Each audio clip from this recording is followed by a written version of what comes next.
Students, आज हम इस लेक्चर के अंदर स्टडी करेंगे एनसीईआरटी के क्वेश्चन आंसर, क्योंकि हमने पूरा चैप्टर कंप्लीट कर लिया है। तो अब हम आते हैं एनसीईआरटी के क्वेश्चन आंसर पे। तो पहला क्वेश्चन जो है टेक्स्ट क्वेश्चन वो है 2PbO(C) मतलब कार्बन लेड देता है और CO2 देता है। ठीक है बेटा, क्वेश्चन आंसर मैं आपको रिटर्न में भेज दूंगी, ये सिर्फ समझाने के लिए है आपको। तो अब इससे पूछा गया है कि कौन सा कथन सत्य है। तो एक पहला कथन बोला है कि शीशा अपचयित हो रहा है, मतलब रिड्यूस्ड हो रहा है। तो शीशा तो इधर है, रिएक्शन कहाँ होगी? इधर से इधर हो रही है ना, शीशा तो इधर है, तो इस वाला तो कैंसिल हो गया। दूसरा बोल रहा है कि कार्बन डाइऑक्साइड उपचयित हो रहा है। कार्बन डाइऑक्साइड उपचयित कैसे होगा? वो तो उपचयित होके बना है, क्योंकि उपचयन क्या होता है? ऑक्सीजन का जुड़ना। तो ये भी गलत हो गया। उसके बाद बोल रहा है कार्बन अपचयित हो रहा है। देखो कार्बन, देखो ये बोल रहा है कार्बन, सॉरी उपचयित बोला उसने, कार्बन उपचयित हो रहा है। तो ये क्या हो रहा है? उपचयन हो रहा है। ऑक्सीजन का जुड़ना क्या कहलाता है? उपचयन, ऑक्सीडेशन। तो कार्बन इज गेटिंग ऑक्सीडाइज्ड, तो ये CO2 बन रहा है। तो ये वाली कथन तो सही है। अगला कथन बोलते हैं लेड ऑक्साइड जो है वो अपचयित हो रहा है। ये लेड ऑक्साइड है, ऑक्सीजन हट गई यहां से, रिडक्शन हो गया, अपचयन हो गया। तो ये कथन भी सही है। इसका मतलब इसका आंसर क्या होगा? दोनों कथन सही है, AB और CB। तो सेकंड ऑप्शन दे रखा है जिसके अंदर दोनों सही है, A एंड C बोथ। पहला क्वेश्चन का आंसर हो गया। अब दूसरा क्वेश्चन करते हैं हम। रिएक्शन दी हुई है Fe2O3 प्लस में 2Al will give rise to aluminium oxide plus में 2Fe। और आपसे इसमें पूछा गया है ये किस प्रकार की अभिक्रिया है। तो जब मैंने आपको बताया था कि आपको अभिक्रिया पता करनी है, तो आप पहले ये देखो क्या प्रोडक्ट और की संख्या बराबर है। तो दोनों बराबर है इस साइड, तो संयोजन और वियोजन का तो केस ही खत्म हो गया। बचे हमारे पास विस्थापन और द्विविस्थापन। विस्थापन में मैंने बोला था एक यौगिक एक तत्व, एक यौगिक एक तत्व मिलेगा, जबकि द्विविस्थापन में दोनों साइड यौगिक मिलेंगे। तो हो भी क्या रहा है? एक यौगिक एक तत्व, एक यौगिक एक तत्व। और दूसरी बात, विस्थापन में क्या होता है? ये वाला ने इस वाले को रिप्लेस कर दिया, उसकी जगह पे आ गया।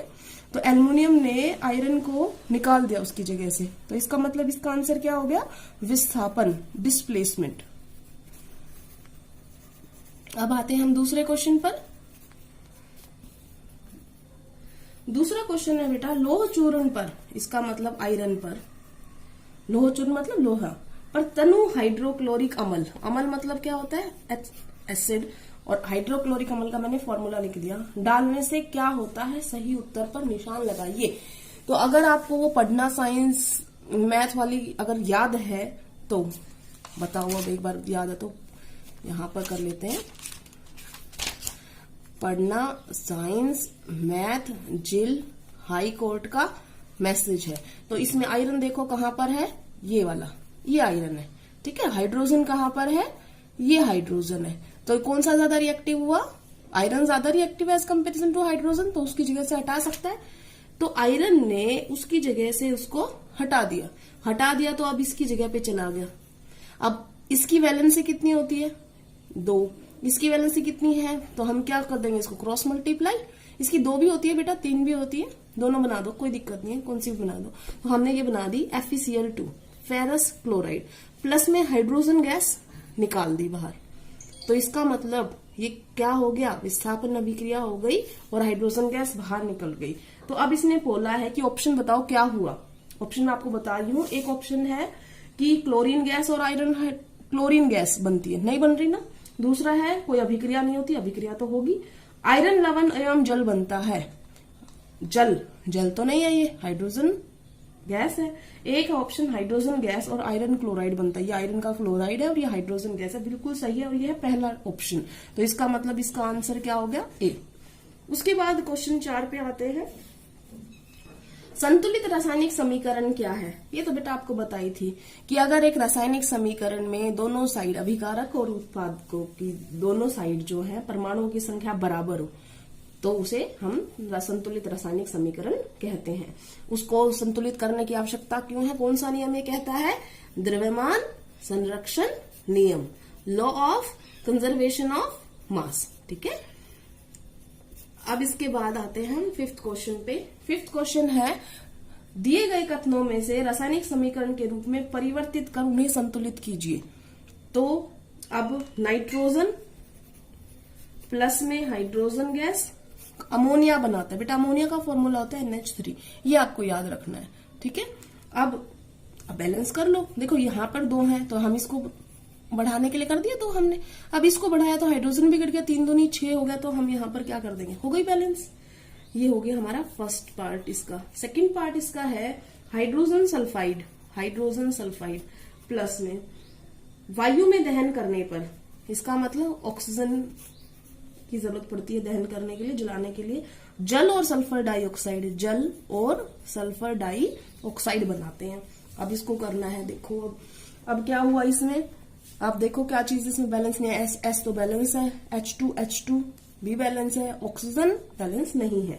तो अब हम क्या करेंगे, हम ऐसा काम करेंगे ताकि ये बैलेंस हो जाए। तो फॉर एग्जाम्पल मान लो, क्योंकि यहाँ पर 1 है और यहाँ पर 2 है और ऑक्सीजन यहाँ पर डबल में है, तो हमें इतना करना पड़ेगा कि ये यहाँ पर भी आए और यहाँ पर भी।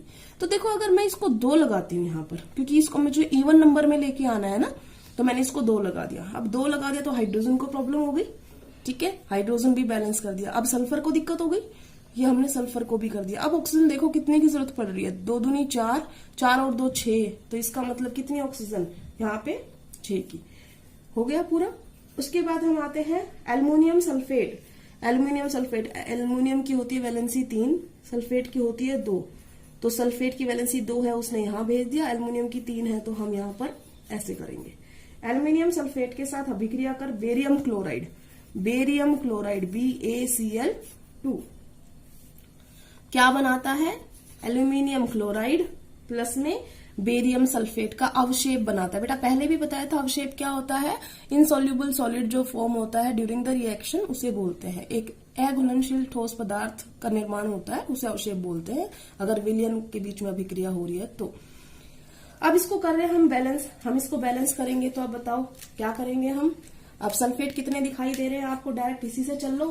सल्फेट यहाँ पर कितने दिखाई दे रहे हैं आपको, 3 दिखाई दे रहे हैं, ठीक है, तो यहाँ पर हमने लिख दिया 3। उसके बाद अब बैलेंस करो, 3 बेरियम, तो यहाँ पर हमने कर दिया। क्लोरीन देखो अब 3 दूनी, तो यहाँ पे हमने कर दिया। अब 2 एल्युमिनियम बैलेंस हो गया। उसके बाद हम आते हैं डी पर। उसने कहा है कि जब पोटेशियम के लिए फॉर्मूला क्या होता है, के किसके साथ अभिक्रिया की, जल के साथ, मतलब H2O के साथ अभिक्रिया की, तो पोटेशियम हाइड्रोक्साइड KOH प्लस में हाइड्रोजन गैस बनती है। इसको तो आप आराम से कर सकते हो। क्या करना है हमने, यहाँ पे 1 ऑक्सीजन है, 1 ऑक्सीजन है, 2 हाइड्रोजन है, 3 हाइड्रोजन है इस साइड। फिर से वही बात आ गई, तो हमें हाइड्रोजन को इस वाले 1 को क्या करना पड़ेगा, इवन नंबर में लाना है। तो इवन में लाना है, मैंने 2 करके देख लेती हूँ मैं, होता है कि नहीं। 2 किया तो यहाँ पर कितने आए आपके, 2 हाइड्रोजन और 2 ये, कितने हो गए 4, तो यहाँ पे 2 आ गया। 2 ऑक्सीजन बैलेंस हो गया, 2 के, लेकिन यहाँ पर हमने नहीं लगाया था, तो 2 के हो गया। ये हो गई पूरी तरीके से संतुलित, ठीक है। इसके बाद आते हैं हम क्वेश्चन नंबर 6 पर। बेटा अब अगला वाला क्वेश्चन भी है वो संतुलित करने का ही है, ठीक है। तो अब अगला क्या है कि HNO3 उसने दे रखा है, सिर्फ बैलेंस करना है, ये ऑलरेडी गिवन है। HNO3 calcium hydroxide will give rise to calcium nitrate plus में H2O।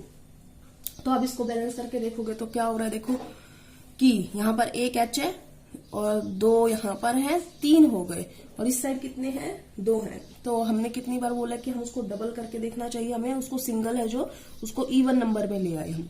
अब इसको अगर ले आए तो ये 2N हो गए, ठीक है, 2N हो गए, 3 दूनी 6 और 7 8, ये नहीं हुए 8, ठीक है ना। तो हम यहाँ पर तो 6 हो गए, यहाँ पर क्या कर देते हैं, 2 लगा देते हैं, ठीक है। उसके बाद अभी बैलेंस हो गया, देखो एक बार, कैल्शियम 1, नाइट्रोजन 2, 3 दूनी 6 और 7 8, हाइड्रोजन कितने 2, और यहाँ पर 4 है, तो 2 यहाँ पर और 2 यहाँ पर, कंप्लीटली बैलेंस हो गई।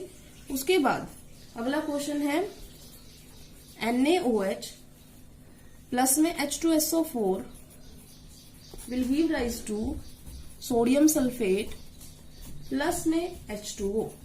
तो आपने किया, देखो यहाँ पर 2 Na है, हमने यहाँ पर 2 कर दिया, Na2 SO4 हो गया। अभी देखो हाइड्रोजन बैलेंस है क्या, हाइड्रोजन बैलेंस नहीं है, 2 दूनी ये 1, 2 दूनी 4 और 2 4, तो यहाँ पर बैलेंस करने के लिए हमने ये लगा दिया।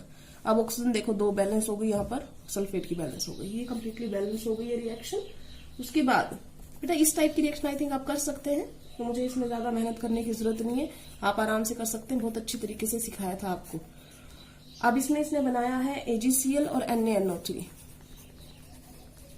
आप अपनी प्रैक्टिस के लिए इसको left hand side right hand side करके भी लिख सकते हैं, नहीं तो आप अगर ऐसा करना चाहें तो ऐसे भी कर सकते हैं।